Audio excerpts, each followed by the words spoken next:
ébranlé tout le monde. Hein? Le ministère public a eu à dire, c'est pas moi qui mène nous le juger. Il a convaincu. Il a convaincu. Pourquoi il n'a pas désisté alors que magistrat, il a cette opportunité de poursuivre, hein, ou de ne pas poursuivre, de classer sans suite. Ah, parce que l'opinion publique disait kidnapping, kidnapping, kidnapping. Eh bien, tous ceux-là qui sont impliqués sont accusés de kidnapping, sont coupables de kidnapping. Sans aucune recherche, sans aucune enquête.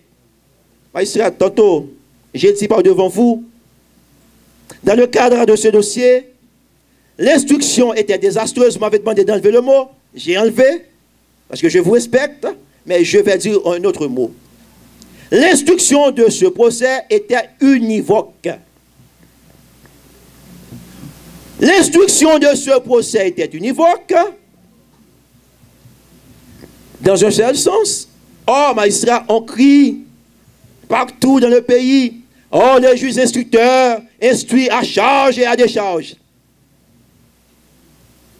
Alors que l'instruction a été menée de façon univoque. On instruit. Vous êtes accusé, vous êtes inculpé d'enlèvement et de séquestration, mais j'instruis. Ça ne vaut pas la peine de faire venir d'autres personnes comme éléments à décharge pour dire ce qu'ils pensent de ces personnes. Hein? Est-ce qu'on a appelé le frère de Sawadian Jean, hein? Notre artiste, Biassi, pour lui demander à Biassi, mais parlez-nous un peu de votre soeur. Hein? Est-ce qu'on a demandé au père de Caroline Richma, à la soeur de Caroline Richma, quel a été le comportement de Caroline Richma, de son enfance, etc. etc. Hein? Quelle a été son implication dans des actes répréhensibles auparavant, etc. Parlez-nous un peu de... C'est ça, magistrat, le travail d'un juge instructeur. Instruction à charge et à décharge. L'article 256 du Code criminel interdit ça, maître. Instruction à charge et à décharge. Instruction à charge. N'importe quelle personne. Non, je prends un exemple comme ça. Je prends un exemple comme ça. N'importe quelle personne. N'importe quelle personne. N'importe quelle personne, magistrat. Hein? Ok, maître. Magistrat. Magistrat, écoutez. Magistrat. Et... Allez-y, maître. Écoutez, magistrat. Cet article-là, dont vous venez de faire mention, est tout simplement abrogé par la Constitution. Cet article-là est tout simplement abrogé par la Constitution.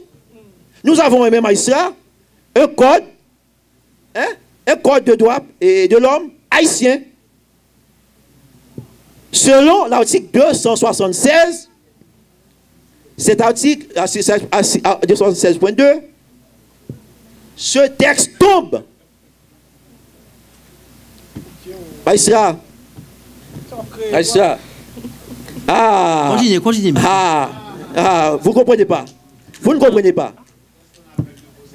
Vous ne comprenez pas. Magistrat. Oui. Allez-y, maître. Vous allez comprendre, confrère. Vous allez comprendre, confrère. Vous allez comprendre, confrère. Magistrat, écoutez. Fais-moi ça. Magistrat, notre confrère va comprendre pourquoi nous avons tous ces bouquins devant nous. Il va comprendre ça. Nous n'avons rien inventé. Magistrat, nous disons, nous répétons, nous confirmons. Ce livre, Code de droit de l'homme, fait partie de notre législation nationale. Tous ces textes, magistrats, sont ratifiés par Haïti et ces textes, magistrats, ont une valeur infraconstitutionnelle, supra-légale. Ces textes-là abrogent tous les autres textes qui leur sont contraires. Toutes les lois qui leur sont contraires. Vous me parlez d'un article du Code des procédures criminelles qui dit le contraire, mais cet article tombe. Cet article tombe. Allez, allez. Nous sommes à l'article 276.2 de la Constitution. C'est pourquoi, magistrat, nous avons ramené ici tous ces ouvrages. Ce code, désormais, de Patrick Pellissier, je conseille à mes amis, nos étudiants, de procurer comme livre de chevet. Je conseille à mes amis de procurer, magistrat. Désormais, ce code de droits de l'homme est un texte haïtien, pur et simple, faisant partie de notre corpus juridique. S'il y a un texte qui est contraire, ce texte tombe automatiquement. Article 262 de la Constitution, magistrat. Honorable doyen du tribunal criminel. Vous pouvez répondre. Magistrat, écoutez, il est paniqué. Mon frère, soyez calme. Paniqué. Oui, vous êtes paniqué. Vous êtes paniqué. Vous êtes paniqué, calmez-vous. Prenez note. Honorable doyen du tribunal criminel.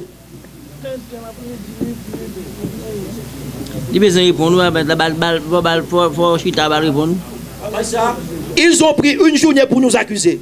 Nous avons besoin d'une journée pour répliquer, une journée pour faire notre plaidoirie. Nous avons besoin d'une journée pour répliquer et une journée aussi, magistrat, pour dire notre plaidoirie. Honorable doyen du tribunal criminel, mon confrère, mon confrère, s'il vous plaît. Magistrat, il ne peut pas me paniquer. Je dis que je dis des bonnes choses. Non, calmez-vous. Je dis de bonnes choses. Prenez-le si vous voulez. Magistrat. Oui. Pour répliquer. Prenez note si vous voulez. C'est ça, il faut prendre une note pour répliquer. Répliquer à quoi, magistrat? Dis de quoi? Magistrat, honorable doyen. Il n'a pas ses doigts? Il a ce droit. Il a ce droit. Mais je lui conseille de prendre note. Ah ouais. Je lui conseille de prendre note. Prendre note de vous? Ah. Ah, bah tiens. Soyez sage. Oui. Soyez sage. Oui, c'est vrai. Mais il dit des bonnes choses. Non, je ne dis rien pour lui. Il dit des choses. Non, il dit des bonnes choses. Hein. Pour lui, je ne dis rien. Je le comprends. Magistrat. Vous l'avez jugé déjà? Magistrat. Non. Magistrat. Il dit des bonnes choses. Je dis des bonnes choses. Je maintiens, je dis des bonnes choses. Prenez note si vous voulez. Magistrat, écoutez. Magistrat, je dis. Je maintiens ça. Parce qu'il est en train de suivre servilement la voie tracée par son chef. Son chef. Il met de côté ses compétences. Je vous dis, je vous conseille. Il fait un travail politique, il fait un travail technique. Détournez-vous de cette voie. Magistrat. Magistrat. Nous sommes dans un système juridique haïtien, mais le monde est un village planétaire.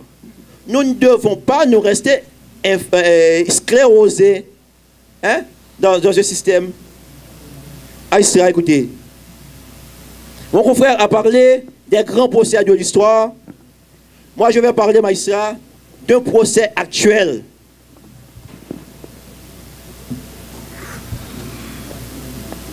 Magistrat, tous ceux qui s'intéressent au droit, à la justice, sont au courant qu'il y a un scandale en France pour l'affaire d'Outreau. Des enfants ont accusé des personnes d'abus sexuels. On a fait un coup de filet, on a arrêté plus de 20 personnes, dont les parents de ces enfants qui étaient dans un centre. Magistrat, on a confié ce dossier à un jeune juge instructeur de 30 années, de 30 ans, qui n'avait pas d'expérience. Eh bien, magistrat, pour faire plaisir à l'opinion publique,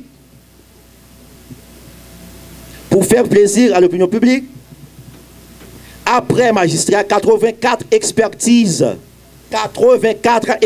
dans ce procès, il a renvoyé ces personnes jugées pour des crimes qu'ils n'ont pas commis. Il a envoyé ces gens jugés pour des crimes qu'ils n'ont pas commis. Les avocats d'en face ont fait appel. C'est au niveau de la cour d'appel qu'on a pu comprendre qu'il n'y avait absolument pas d'infraction. Mais cette affaire, ça a ébranlé la France. On a dit la justice française est dans le coma. On a dit la justice française est malade. On a dit que ce jeune juge a été catapulté dans ce procès complexe. Ce jeune juge a été catapulté sur un dossier complexe. Manque d'expérience. C'est pourquoi, magistrat, on a dit que l'instruction a été menée de façon désastreuse. Magistrat, vous savez, mes amis, hier, on parlait d'erreur judiciaire. Magistrat, le président Jacques Chirac, après ce scandale judiciaire, a présenté les excuses de l'État aux acquittés. Le président Jacques Chirac a présenté les excuses de l'État aux acquittés. Le premier ministre de Villepin a présenté les excuses de l'État aux acquittés. Le ministre de la Justice dès lors, Jacques Beau, a présenté les excuses de l'État aux acquittés. Ils ont dit, désormais, on doit choisir quel juge donner à quel juge choisir pour tel dossier. Un jeune, manque d'expérience, 30 ans, catapulté sur un dossier complexe, influencé par l'opinion publique, il voulait faire plaisir à cette opinion publique. Malheureusement, magistrat, ce juge instructeur, il s'appelle Fabrice Burgaud. Fabrice Burgaud, il a passé près de 72 heures par devant une commission d'enquête parlementaire.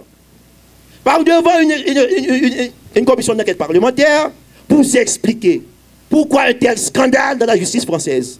Eh bien, magistrat, après plus de 72 heures, devant cette enquête parlementaire, cette commission d'enquête parlementaire, on a rédigé un rapport de 150 pages, rien que pour les erreurs commises dans l'instruction.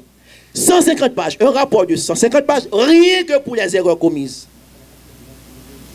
Rien que pour les erreurs commises dans l'instruction. Magistrat, il y a lieu de se questionner. Est-ce que faire plaisir à l'opinion publique, c'est rendre justice, c'est décider selon la loi? Mon confrère l'a dit hier, magistrat, l'opinion publique n'a jamais été bonne conseillère et elle ne le sera jamais. Magistrat, vous savez, quand je répète souvent, votre devoir d'exemplarité est correct dans ce procès, mais Victor Hugo, cet académicien français, il a dit ceci: tout n'est pas dit quand un code a parlé. Tout n'est pas dit quand un code a parlé. Ça veut dire quoi, magistrat? Il y a des choses qui sont restées étrangères à un code. Code pénal, code d'instruction criminelle, code des procédures, etc., etc. Le juge, créateur du droit,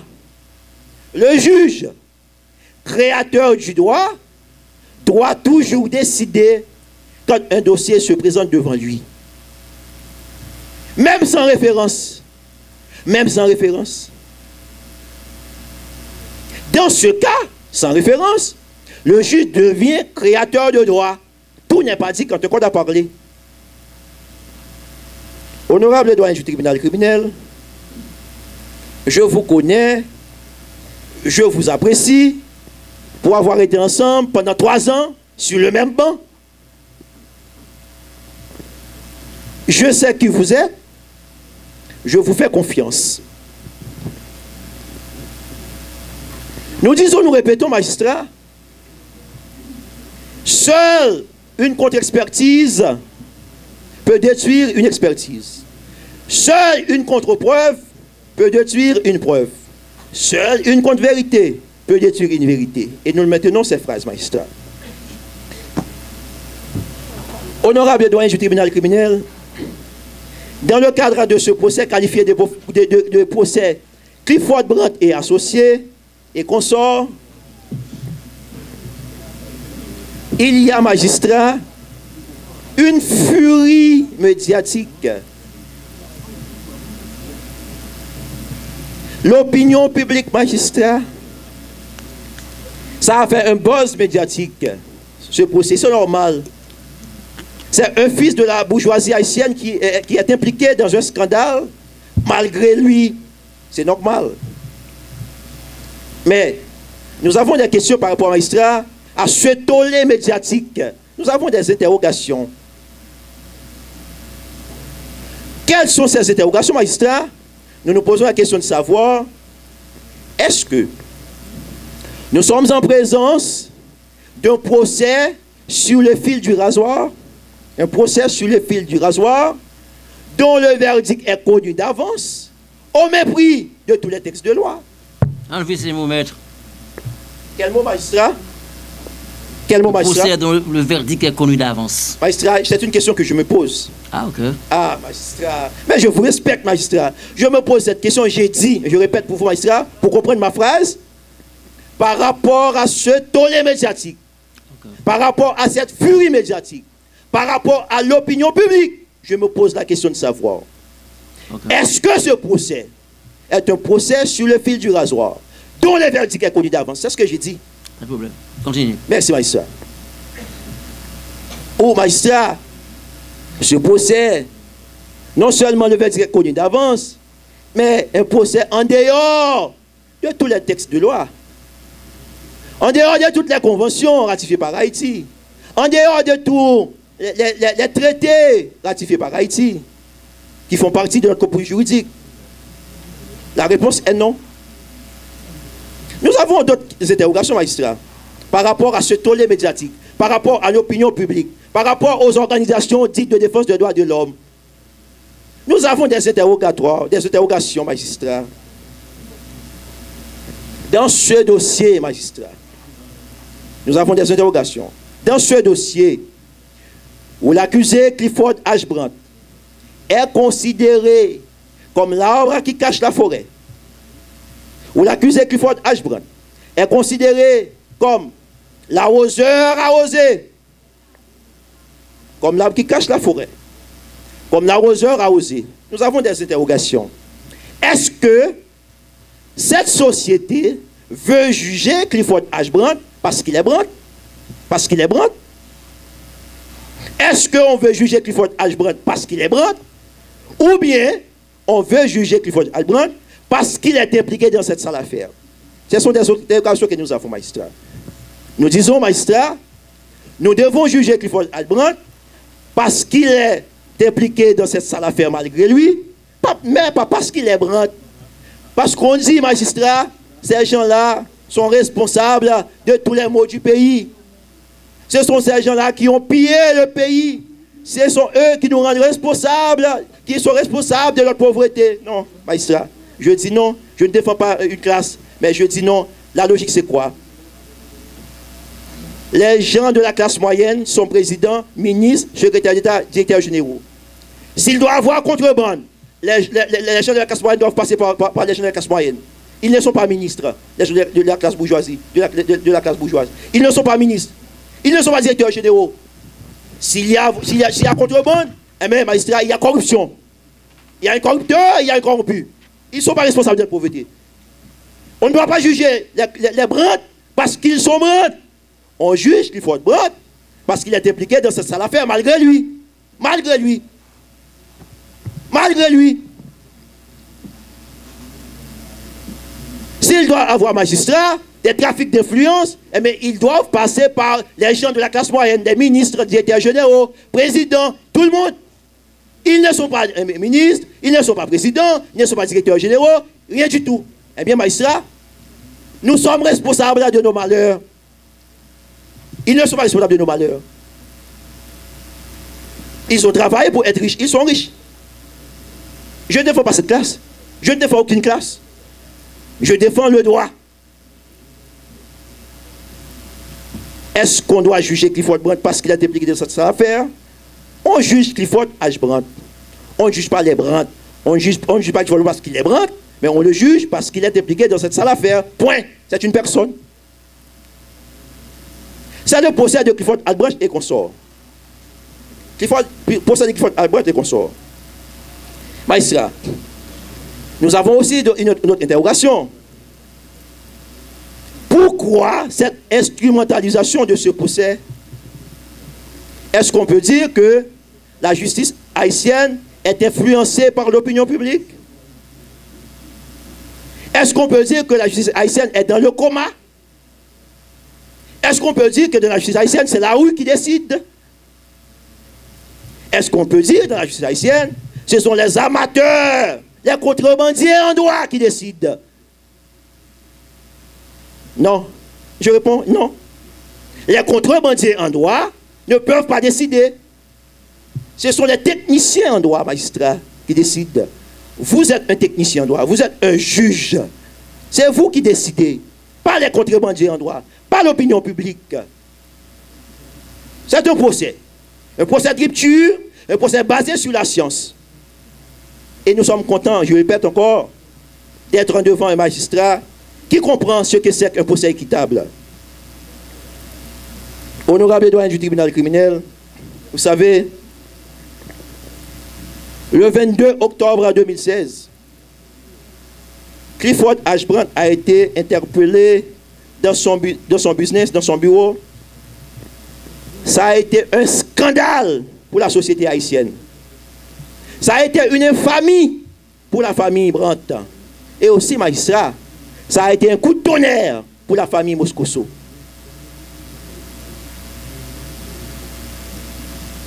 Les gens normaux se demandaient, mais Brandt, ça veut dire quoi? Brandt est impliqué dans cette affaire, mais pourquoi? Qu'est-ce qui se passe? Les gens normaux, mais ceux-là qui sont partis de la société complice, ah oui, ce sont les gens-là qui ont pillé le pays, c'est bon, c'est bon, c'est bon.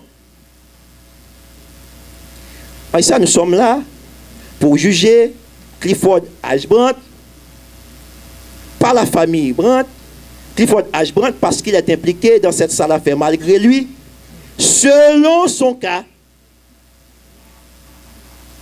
selon l'oralité des débats, les preuves qui sont amenées par devant vous, les contre-preuves s'il y en a, les expertises qui sont amenées par devant vous, les contre-expertises s'il y en a, l'oralité des débats, la conviction du juge se fonde sur les débats contradictoires. La conviction du juge se fonde sur tout ce qui est débattu à l'audience, sur les preuves. Honorable doyen du tribunal criminel, avocat du conseil de la défense de Clifford Albrecht que nous sommes, nous avons toujours, magistrat, en tête des conseils de bon sens. Heureusement, magistrat, ce jour est venu. Ce jour est venu pour nous de briser le silence dans cette affaire. Pour dire, magistrat, la vérité libératrice. Heureusement, nous avons cette chance, aujourd'hui, de briser le silence dans cette affaire pour apporter par devant vous cette vérité libératrice. C'est quoi cette vérité libératrice, magistrat, en ce qui nous concerne? Ce sont les rapports d'expertise. Ce sont les rapports d'expertise. C'est le bon sens. Les textes de loi. Nous sommes là, magistrat, pour apporter pour le tribunal la vérité sous un triple aspect, magistrat. La vérité ordinaire, la vérité de tous les jours, la vérité scientifique et la vérité juridique. Magistrat, le 16 octobre, la vérité ordinaire. Oui, enlèvement suivi de séquestration, bien sûr, il y avait des victimes. Ce que nous avons déploré hier par notre confrère Maître Beret. Bien sûr. Ça a été magistrat. Écoute, massu pour la famille Moscoso. Nous avons présenté, magistrat, nos sympathies à cette famille. Bien sûr, magistrat, cette vérité ordinaire, il existe. Cette vérité existe, elle existe. Magistrat, la vérité scientifique, cette vérité existe aussi. La vérité scientifique, cette vérité existe aussi. Quelle est cette vérité scientifique? Quelle est cette vérité scientifique? Nous avons, magistrat, quand je dis nous, les parents de Clifford H. Brandt, pour laver cette infamie, ont décidé, les parents ont décidé, magistrat, de se questionner sur cette anomalité, sur cette anomalie. Pourquoi le nom de Clifford H. Brandt est impliqué dans une affaire pareille? Mais ils ont cherché à comprendre. Ils ont cherché à comprendre. C'est ainsi, magistrat, qu'ils ont fait appel à des professionnels en santé mentale, en expliquant à ces professionnels qu'à l'âge de 19 ans, Clifford H. Brandt avait déjà été traité aux États-Unis dans un centre psychiatrique après un terrible accident. Eh bien, les professionnels en santé mentale ont vite compris de quoi il s'agissait. C'est une, magistrat, preuve morale. C'est une preuve morale à l'opposé de la preuve légale. Honorable douane du tribunal criminel, la vérité juridique, est-ce qu'il existe? Cette vérité existe? Oui. L'article 48 de notre code pénal, l'article 48 de notre code pénal nous dit cette vérité juridique. Aussi, magistrat, notre magistrat instructeur, alors ancien magistrat instructeur, Jude Baptiste, dans son ouvrage magistrat, à la page 47 et 51, aussi a expliqué cette vérité juridique. Honorable douane du tribunal criminel, nos conseils de bon sens à vous, nos conseils de bon sens, aujourd'hui, vous avez devant vous cette vérité ordinaire et le mensonge de la rue et l'opinion publique. Vous allez choisir entre elles, entre cette vérité ordinaire et le mensonge de la rue. Nous sommes certains, magistrats, que vous allez choisir la vérité ordinaire, la vérité qui existe. Aujourd'hui, magistrat, vous avez par devant vous cette vérité scientifique et le non-sens et le raisonnement illogique de la rue et le raisonnement sauvage de la rue. Nous sommes certains, magistrats, vous allez choisir entre cette vérité scientifique et le mensonge illogique de la rue, la vérité scientifique, les rapports scientifiques, les contre-expertises. Vous allez choisir cette vérité. Aussi, magistrat, vous avez aussi devant vous la vérité juridique